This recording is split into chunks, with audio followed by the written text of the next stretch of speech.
여러분에게 예수님은 어떤 분이십니까? 예수님은 어떤 분으로 여러분은 알고 있습니까?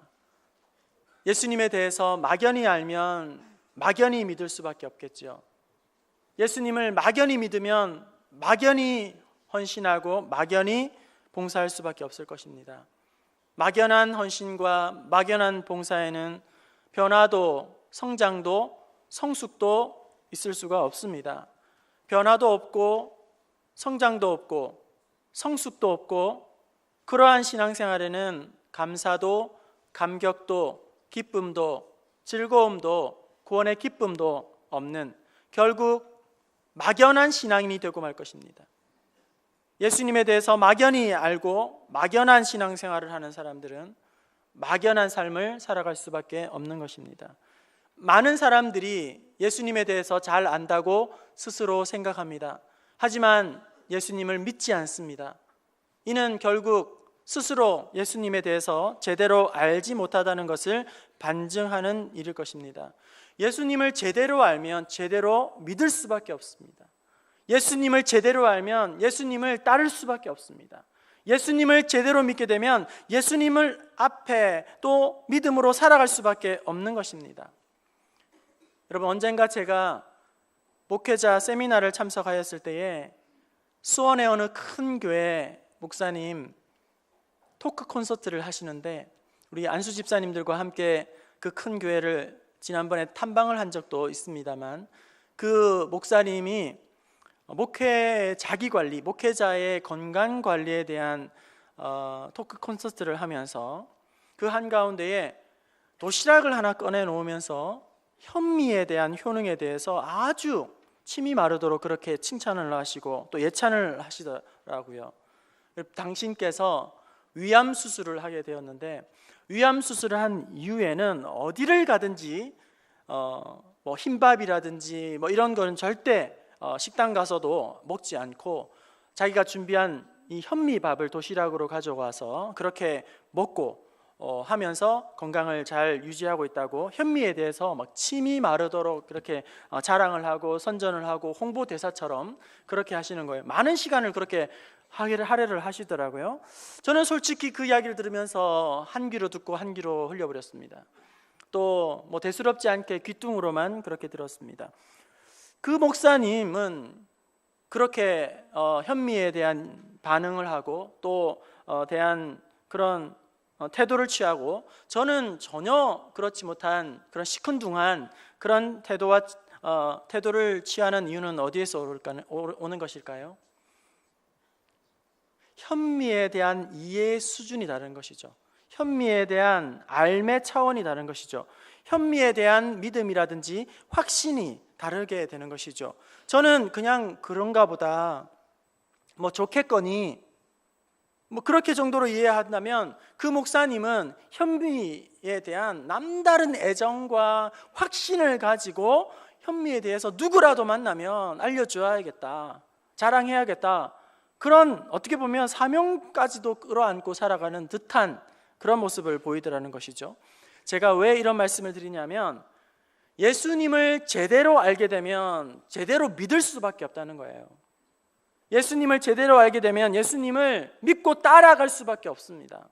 제대로 알게 되면 예수님을 증거하고 자랑할 수밖에 없다는 것입니다.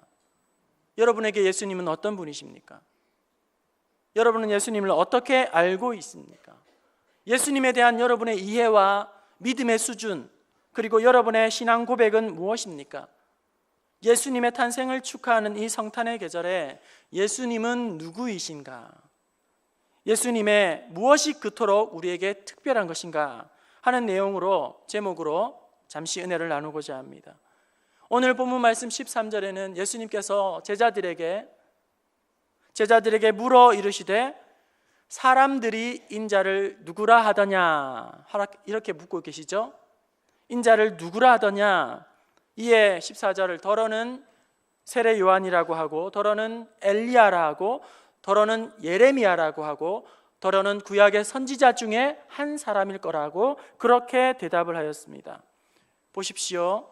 예수님에 대한 대답이 다 다르지 않습니까? 예수님에 대한 이해 수준이 다 다르지 않습니까?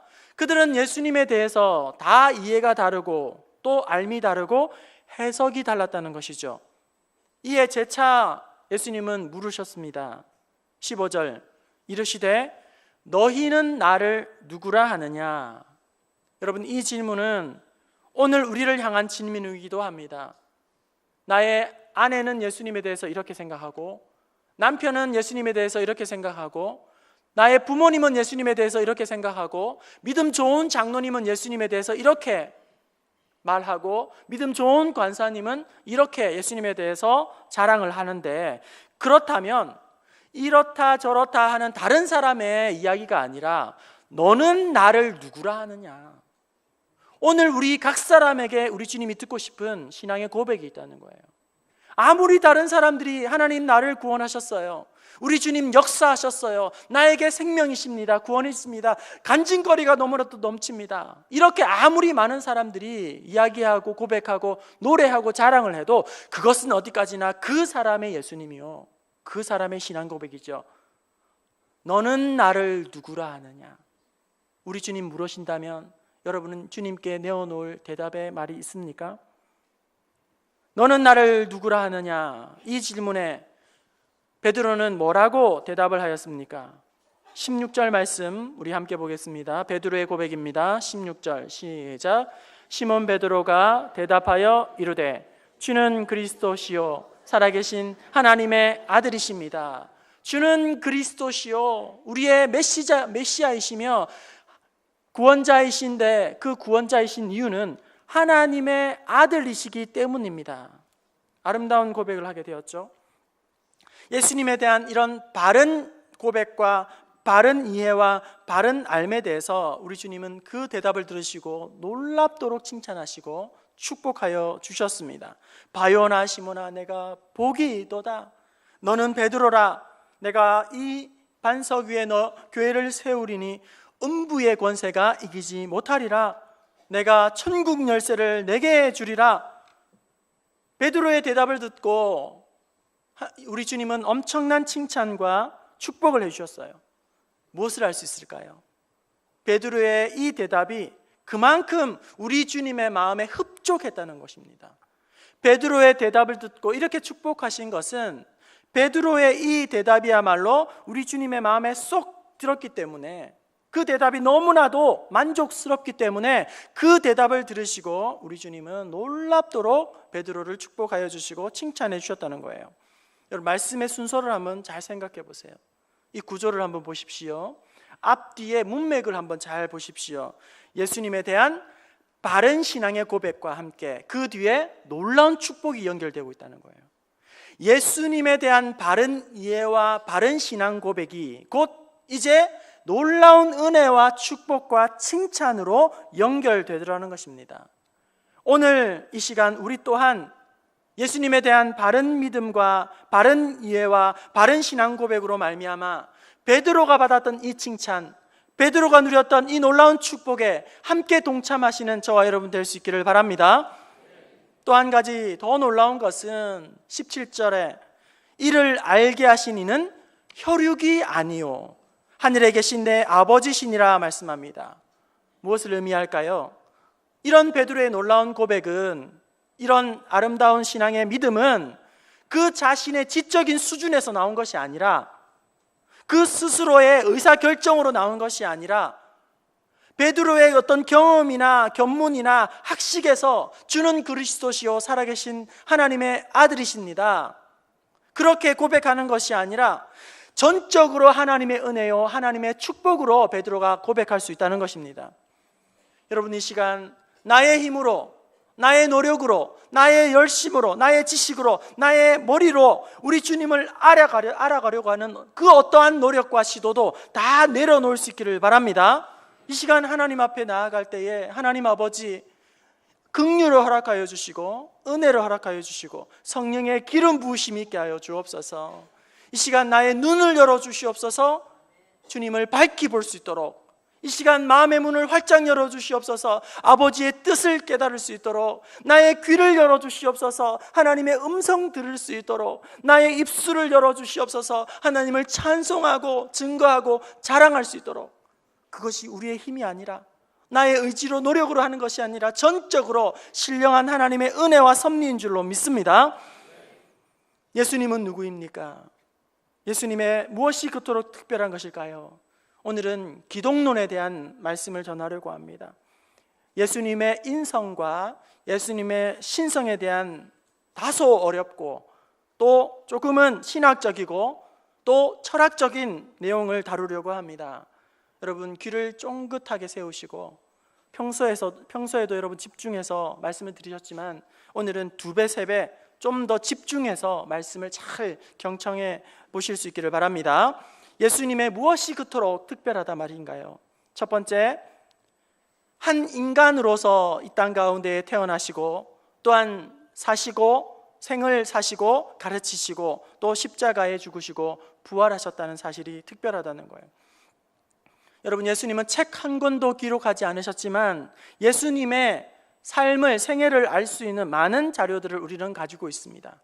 특별히 사복음서를 통해서 우리가 알 수 있는 가장 확실한 사실 중에 하나는 2000년 전에 예수 그리스도라는 실제 인간이 이 땅 가운데에 살았다는 사실입니다.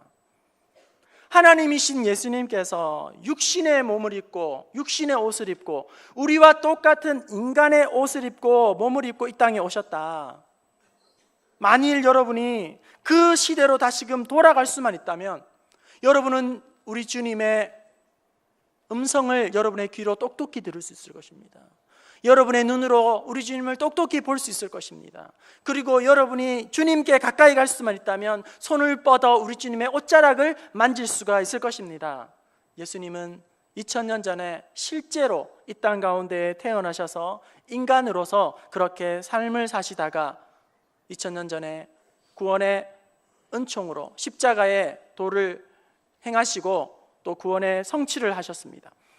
여러분 어떤 사람들은 이렇게 질문합니다. 예수님을 보여달라고 그렇게 말을 합니다. 그리고 증거를 대보라고 그렇게 말을 합니다. 자기의 눈으로 직접 봐야지 나는 예수를 믿겠다고 이야기합니다. 직접 내가 봐야지만 나는 신앙생활, 이제 교회를 다니겠다고 그렇게 말을 하는 사람들이 있습니다. 여러분도 그런 사람 만나보셨을 거예요. 여러분 하나 제가 질문하겠습니다. 제 양복 자켓 오른쪽에 주머니에 뭐가 들어있는지 아십니까? 네? 잘 모르시지요? 네. 2부 때 들으신 분들은 또 아시겠지만 잘 모르시죠? 제 양복 자켓 오른쪽 주머니에 뭐가 있을까요? 네. 잘 모르실 거예요. 저희 집사람도 이거 잘 모릅니다. 네. 제가 말씀을 드리겠습니다. 제 오른쪽 그 양복 자켓 오른쪽 주머니에는 그 열쇠가 2개 있고요. 쇳대가 있죠. 쇳대가 2개 있고요. 그리고 동전이 3개가 있어요. 동전이 어떤 동전이 있냐면 500원짜리 하나, 100원짜리 하나, 10원짜리 하나. 여기 뭐가 있다고요? 네, 그런 게 있습니다. 그런데 여러분 제가 저를 믿으면 제 말을 믿으면 여기 안 봐도 알 수 있죠? 뭐가 있는지 알 수 있죠? 네. 저를 믿으면 제 말을 믿으면 여기에 보지 않고도 뭐가 있는지를 여러분 분명히 알 수 있을 거예요. 반대로 제 말을 믿지 못한다면 여러분들은 여기에 무엇이 있는지를 영원히 알지 못할 겁니다. 직접 봐야 알 수 있을까요? 아닙니다. 우리가 보지 못하는 것을 우리는 얼마든지 알고 얼마든지 믿고 얼마든지 살아갈 수 있다는 거예요. 그 말을 전해주는 사람을 믿을 수만 있다면, 내가 무엇을 듣든지 그 말을 믿을 수만 있다면 우리는 그것을 알고 살아갈 수가 있는 것입니다. 마찬가지입니다. 예수 그리스도에 대해서 성경은 우리에게 놀랍도록 증언하고 있습니다. 꼭 봐야지만 믿을 수 있을까요? 꼭 봐야지만 우리의 예수님의 존재를 알 수 있을까요? 2000년 동안 수많은 하나님의 사람이 예수님을 살아계심을 증거하고 목숨을 걸고 예수님을 선포하였습니다. 지금도 예수님이 그리스도시고 살아계신 하나님의 아들이라는 이 사실을 목숨을 걸고 선교지에서 선포하는 많은 그리스도인들이 있습니다. 그들의 말이 거짓이 아니라면 오늘 우리는 예수님을 눈으로 직접 보지 못한다 할지라도 믿음으로 믿고 살아갈 수 있는 줄로 믿습니다. 분명한 사실은 2000년 전에 예루살렘의 베들레헴의 작은 마을에 예수님이 탄생하셨고, 또 그곳에서 함께 자라시고 말씀을 선포하시고 많은 병자를 고쳐주시고 십자가에 달려 죽으시고 부활 승천하셔서 이 시간도 우리를 지켜보고 계신 줄로 믿습니다. 여러분, 이게 왜 중요할까요? 예수님이 인간의 몸을 입고 이 땅에 태어나셨다. 기독교의 역사를 살펴보게 되면 예수님의 인성을 부인하는 이단들이 얼마나 많은지 모릅니다. 예수님의 이런 실제성, 예수님의 완전성, 역사적인 예수님의 존재를 부인하는 이단들이 얼마나 많았는지 모릅니다. 그리고 또한 이 시대에도 마찬가지입니다. 거슬러 올라가면 도케이즘, 영지주의자들, 그리고 이원론에 입각한 플라톤주의자들, 그들은 이렇게 생각합니다. 물질은 악하다, 부정하다, 육체는 악하다, 이렇게 이야기를 하죠. 그리고 영은 거룩하다, 하나님은, 신은 복되다, 거룩하다. 그렇기 때문에 예수님이 인간의 몸을 입고 태어날 수가 없다. 왜냐하면 하나님의 아들이신 거룩하신 예수님이 이런 부정하고 또 악한 육신의 옷을 입고 어떻게 이 땅에 태어났단 말인가? 이것은 불가능한 일이다. 예수님이 이 땅 가운데에 있었던 것은 잠시 사람의 형상인 듯 보이지만 그것은 환상이다, 환영이다, 착각이다, 신기루이다, 이렇게 이야기를 하는 거예요.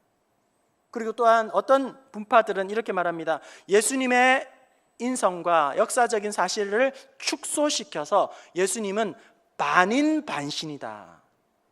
어느 일부분은 인간적인 것이고 어느 이 부분들은 신적인 부분이 겹쳐져 있다, 이렇게 이야기하는 것이죠. 이것은 오늘날도 계보를 계속 이어져 내려오고 있습니다. 현대 신학에서도 그리고 자유주의 신학에서도 이런 해석이 난무하고 있다는 거예요. 성경의 일부분만 그들은 믿습니다. 이 부분은 비상식적이고 이 부분은 반지성적이며 이 부분은 비과학적이고, 그렇기 때문에 성경의 1.1핵이라도 틀림없는 하나님의 말씀으로 그들이 믿는 것이 아니라 성경의 부분만 취하여서 자기들이 필요한 부분은 취하고 필요하지 않는 부분은 버리는 그런 짜집기를 하는 그런 신흥 분파들이 얼마나 많은지 몰라요. 이것은 비단 한 부분의 차이가 있기 때문에 교묘하게 우리에게 유혹을 하고 파고들고 있다는 것입니다.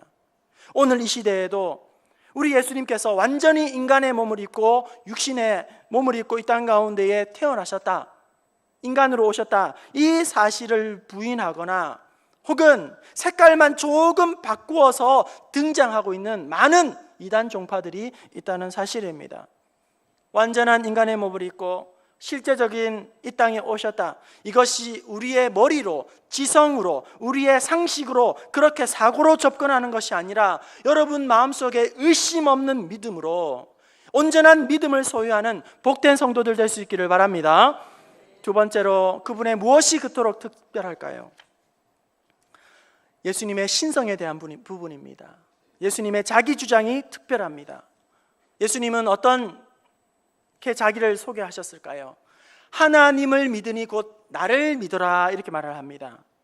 내가 곧 길이요 진리요 생명이니 나로 말미암지 않고는 아버지께로 올 자가 없느니라 말합니다. 나를 알았더라면 아버지를 알았으리라 말씀합니다.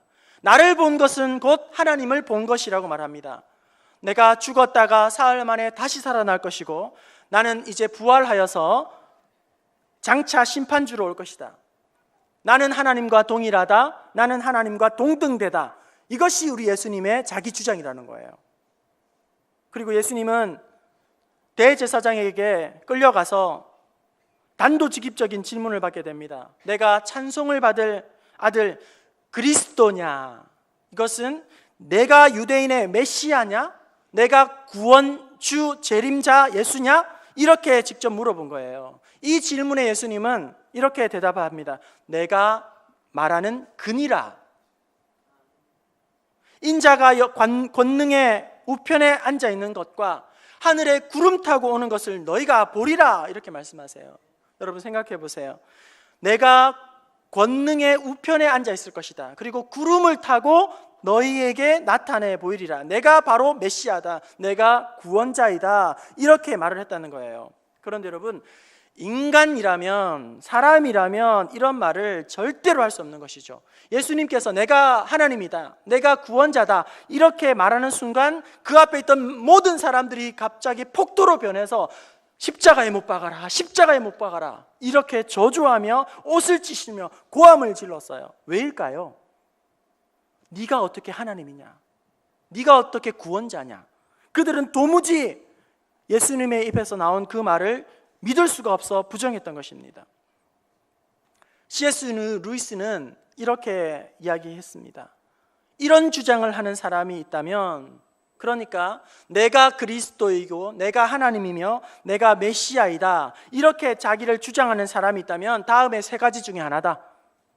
첫 번째는 정신 이상자이거나, 그렇죠? 내가 하나님이다, 정신 이상자이거나, 두 번째 거짓말장이거나, 속이는 거죠. 나는 그리스도다, 속이는 것이죠. 이 정신 이상자이거나 거짓말자이거나 아니면 주님 자신일 것이다 이렇게 이야기를 했다는 거예요. 여러분, 왜 정신병원에 가면 그런 사람들이 많이 있지 않습니까? 내가 하나님이다, 내가 알라다, 나는 슈퍼맨이다, 나는 생쥐다, 내 귀에 도청장치가 달려있다, 뭐 이런 정신 이상자들이 있지 않습니까? 정신 이상자들이 내가 하나님이다, 내가 그리스도다, 내가 구원자다 이렇게 이야기하는 것은 뭐 특별하게 중요하게 여기지 않아도 될 것입니다. 그런데 이런 정신병자가 아니라 온전한 정신을 가졌음에도 불구하고 이 땅에는 내가 그리스도다 하는 사람들이 있어요. 이런 사람을 우리는 거짓말장이라고 이야기합니다. 그리고 또 사기꾼이라고 이야기하죠. 또 다른 말로 표현하면 사이비 이단 교주라고 우리는 부르게 되는 것이죠. 과거에 통일교회 문선명이 내가 재림 예수다 이렇게 이야기를 하죠. 피가름을 해야 구원을 받을 수 있다. 그리고 정명석, JMS의 정명석이 또 그렇게 내가 재림 예수다, 나를 믿어야 된다. 그리고 오늘날 가장 심한 이단, 최고의 이단의 가장 꼭지점에 있는 신천지 이만희가 내가 백마를 타고 온 재림 예수다 이렇게 이야기를 하고 있다는 것이죠. 정신이 온전한 것 같은데 자기를 재림 예수라고 이야기하는 사람, 이 사람을 바로 우리는 거짓말장이, 사기꾼 혹은 신앙적으로는 사이비 교주 이렇게 우리는 이야기하는 것이죠. 여러분, 예수님이 정신병자였을까요? 아니면 사기꾼, 거짓말장이, 사이비 교주였을까요? 예수님이 만약 정신 이상자라면, 사이비 교주였다면 우리는 예수님을 진지하게 취급할 필요가 없습니다. 예수님이 그런 분이었다면 오늘 우리는 이 자리에 앉아있을 필요가 없습니다. 뛰쳐나가야 합니다. 제가 제일 먼저 뛰쳐나갈 사람이에요. 우리 예수님이 나는 그리스도다, 나는 하나님의 아들이다, 나를 본 자는 하나님을 본 것이다 이렇게 구원을 선포할 때에 우리 예수님이 정신병자도 아니고 그리고 거짓말장이, 사이비 교주도 아니라면 우리 예수님의 주장에 대해서 우리는 진지하게 받아들일 수 있어야 한다. 그렇다, 우리 주님만이 유일한 구원자 되신다, 하나님의 아들 되신다, 이것이 우리의 모두의 진정한 신앙의 고백이 되어야 한다는 것입니다. 참 하나님이시고 참 인간 되신 우리 주님이십니다. 세 번째로 예수님의 무엇이 그토록 특별한 것일까요? 우리 예수님의 사명이 특별한 것입니다. 이 땅 가운데 예수님께서 육신의 옷을 입고 태어나셔야만 했던 이유가 어디에 있습니까? 마태복음 1장 20절 21절 말씀 우리 자막 보시면서 함께 읽어볼까요? 마태복음 1장 20절 21절 말씀입니다. 함께 보시겠습니다. 자막 보시면서 시작. 이 일을 생각할 때에 주의 사자가 현몽하여 이르되 다윗의 자손 요셉아, 내 안에 마리아 데려오기를 무서워하지 말라. 잉태된 자는 성령으로 된 것이라. 아들을 낳으리니 하라. 이는 그가 자기 백성을 그들의 죄에서 구원할 자이십니다. 예수님이 태어나기도 전에 이제 마리아가 수태하였을 때에 천사가 요셉에게 나타나서 아들을 낳을 것이니 그 이름을 예수라 하라. 그리고 그가 자기 백성을 자기의 죄에서 구원할 구원자가 되실 것이다, 이렇게 말씀합니다. 또한 예수님은 자기 사명에 대해서도 분명하게 말씀합니다. 인자에 온 것은 잃어버린 자를 찾아 구원하려 함이니라. 인자에 온 것은 섬김을 받으려 함이 아니요 도리어 섬기는 자가 되고 자기의 목숨을 많은 사람들의 대속물로 주려 하심이니라. 사도 바울은 선포합니다. 미쁘다 모든 사람들이 받을 만한 이 말이여 그리스도 예수께서 죄인을 구원하시려고 이 땅에 오셨느니라. 예수님의 최우선적인 사명은 무엇입니까? 이 땅에 우리 주님이 왜 오셔야만 했습니까? 모든 인류의 죄악을, 허물을, 사망의 권세를 깨뜨리시고 우리를 죄 가운데에서 구원해내시려고 구원자로 이 땅에 오셨다는 거예요. 이것이 우리 예수님의 첫 번째 최우선의 사명이었습니다. 그런데 여러분, 오늘 저와 여러분은 너무나 자주 이 구원의 은총을 망각한 채 우리 주님이 이 땅에 오신 2차원적이고 3차원적인 것에 더 마음을 두고 관심을 두고 그것에 온통 시간과 마음을 집착하고 있는 것은 아닐까요? 그러니까 이런 식인 것이죠. 예수님께서 우리에게 오셨다. 더 많은, 더 사랑하는 방법을 가르쳐 주시려고 사랑을 선포하시면서 이 땅에 오셨으니 우리도 이제 사랑의 메신저가 되어 세상을 섬기자.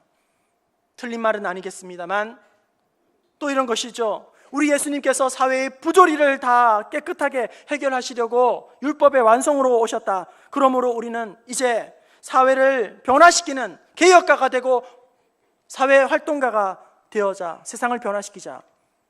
또 어떤 이들은 우리 주님은 가난한 자, 병든 자, 불쌍한 자에게 위로하시고 치료하시고 회복하는 일을 하셨으니 우리 또한 그 일을 하면서 살아가자. 심지어는 남편의 사업을 위해서 그리고 자녀들이 복받기 위해서 어떤 위급하고 긴급한 일을 닥쳤을 때에 유용한 어떤 보험이라든지 적금 통장 정도로 우리 주님을 그리고 신앙을 안전장치 정도로 여겨서 기복적인 신앙을 하는 사람들이 적지 않다는 거예요. 이것이 다 잘못되었다거나 다 버려야 한다는 것이 아닙니다. 우리 예수님께서 이 땅에 오신 가장 확실한 1차원적인 사명과 목적은 우리를 죄와 허물과 죄악에서 구원해내시려는 새 생명을 주시려는 은총을 베풀기 위해서 우리 가운데에 임재하여 주셨다는 거예요. 이런 놀라운 은혜를 받았던 사람들입니다. 그런데 이런 은혜가 어떤 은혜일까요? 값없이 주신 하나님의 선물이라는 거예요. 에베소서 2장 8절 9절 말씀 우리 자막 보시면서 함께 보겠습니다. 에베소서 2장 8절 9절 말씀 시작. 너희는 그 은혜에 의하여 믿음으로 말미암아 구원을 받았으니 이것은 너희에게서 난 것이 아니요 하나님의 선물이라. 행위에서 난 것이니 아니니 누구든지 자랑하지 못하게 함이니라. 하나님께서 우리를 자녀 삼아 주시고 우리를 택한 백성으로 구원하여 주셨습니다. 이것은 우리의 행함에서나 우리의 선행에서나 우리의 공로에서나 우리의 잘남이나 우리의 선함에서 나온 것이 아니라 전적인 하나님의 은혜요 하나님의 선물이요 하나님의 특권인 줄로 믿습니다. 이것이 바로 복음의 진수라는 거예요. 복음의 핵심이라는 거예요. 우리는 아무런 자격이 없는 것입니다. 자랑할 것이라고는 아무것도 없는 것입니다. 오늘 예배 가운데 우리의 발로 걸어 나온 듯하지만 하나님께서 우리의 발걸음을 인도하여 주심으로 우리가 예배의 자리에서 하나님을 찬송하는 줄로 믿습니다. 섭리 가운데에 우리가 이 한자리에 모여서 하나님을 찬송하며 구원의 은총을 다시 한번 우리의 마음속에 깊이 새기고 기뻐하는 저와 여러분 될 수 있기를 바랍니다. 이제 마지막 우리에게 중요한 질문이 하나 남아 있습니다. 이런 사랑을 받은 이런 구원의 은총을 입은 우리가 그렇다면 우리는 어떻게 살아가야 하는가 하는 것입니다. 죄와 사망에서 구원을 받았다. 이 놀라운 사실이 놀라운 것이 분명하지만 흔들리지 않는 구원의 확신과 함께 또 한 가지 잊지 말아야 할 것은 그렇다면 구원받은 나는 어떻게 살아가야 할 것인가? 그저 구원받은 것으로만 만족하는 것이 아니라 이제 구원 이후에 나의 삶은 어떻게 살아가야 하는가? 실천해야 하는가? 적용해야 하는가? 삶으로 나타내야 하는가? 하는 것입니다. 나를 구원해 주신 이유가 무엇일까요? 죄에서 자유함으로 이제는 문제없이 평안하게 그냥 살아가라. 그저 자유함을 주시기 위해서 우리에게 구원을 주셨을까요? 네, 구원의 그 관점에서만 보면 그렇습니다. 영원의 시점에서 보면 우리를 구원하신 이유는 이제 하나님의 나라, 영원한 영생복락, 하나님의 나라 천국에 들어가게 하시려고 우리를 구원해 주셨죠. 하지만 오늘이라는 이 관점에서 우리를 왜 구원해 주셨을까? 그것은 단지 나를 구원해 주셨다는 자기 만족에 그치는 것이 아니라, 자기를 이제는 더 이상 나 자신을 위해서 살아가는 것이 아니라 이제는 하나님의 의와 나를 위해서, 하나님의 영광을 위해서 삶 속에서 하나님을 드러내는 향기와 하나님의 편지가 되게 하시려고 우리를 구원해 주셨다는 거예요. 여러분의 자녀가 있습니까? 여러분의 자녀를 대할 때에 하나님께서 나를 구원해 주셨다, 구원의 감격과 기쁨이 자녀를 대할 때에도 그것이 살아서 나타내야 되고 증거가 되어야 됩니다. 여러분의 가정이 있습니까? 가정 가운데에서도 여러분이 구원받았다는 구원의 기쁨과 감사가 여러분의 가정 가운데에서도 살아서 역사를 할 수 있어야 한다는 것입니다. 여러분이 직장이 있습니까? 직장이 그저 밥벌이의 수준으로 끝나는 것이 아니라 직장 가운데서도 나는 구원받은 사람이다, 나는 하나님의 자녀이다, 놀라운 사랑을 받은 사람이다, 그런 은혜와 은총과 구원의 기쁨이 여러분의 직장에서도 아름답게 증거되어지고 선한 영향력으로 나타나야 한다는 것입니다. 오늘도 내일도 여러분은 누구를 만날 것입니까? 그 만남의 한가운데에서도 하나님의 살아계심을, 나를 구원하시는 은총들을 알게 모르게 나의 삶을 통해서 증거하고 나타나야지만 오늘 우리를 부르신 구원의 섭리에 믿음으로 온전히 반응하는 삶을 살게 된다는 것입니다. 이제 말씀을 마치려고 합니다. 밭에 감추인 보화를 발견한 농부는 이내 어찌하였습니까? 자기의 모든 소유를 팔아 그 밭을 사게 됩니다. 예수님의 부르심을 받은 제자들은 어떻게 했습니까? 이내 그물과 배와 모든 것을 버려놓고 우리 주님을 믿고 따라갔습니다. 그들이 이렇게 자기의 가장 소중히 여기던 이전의 것을 다 내어버리고 가장 주님을 따를 수 있었던 것은 세상에 비교할 수 없는 가장 좋은 것을 그들은 이제는 찾았기 때문에, 발견했기 때문입니다. 여러분, 예수님을 발견하는 사람은 이제는 세상을 다르게 보기 시작합니다. 예수님을 믿음으로 인격적으로 만난 사람은 이제는 세상이 다르게 보이고 가정이 다르게 보이고 나의 수고하는 일터가 새롭게 보이게 되는 것입니다.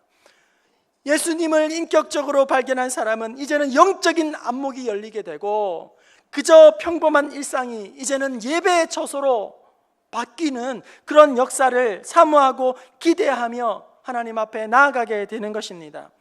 예수님을 발견한 사람은 영적인 이제는 사명을 외면하지 않습니다. 우리 주님의 음성을 듣고 그 부르심이 부담스러워서 도망치거나 외면하지 않습니다.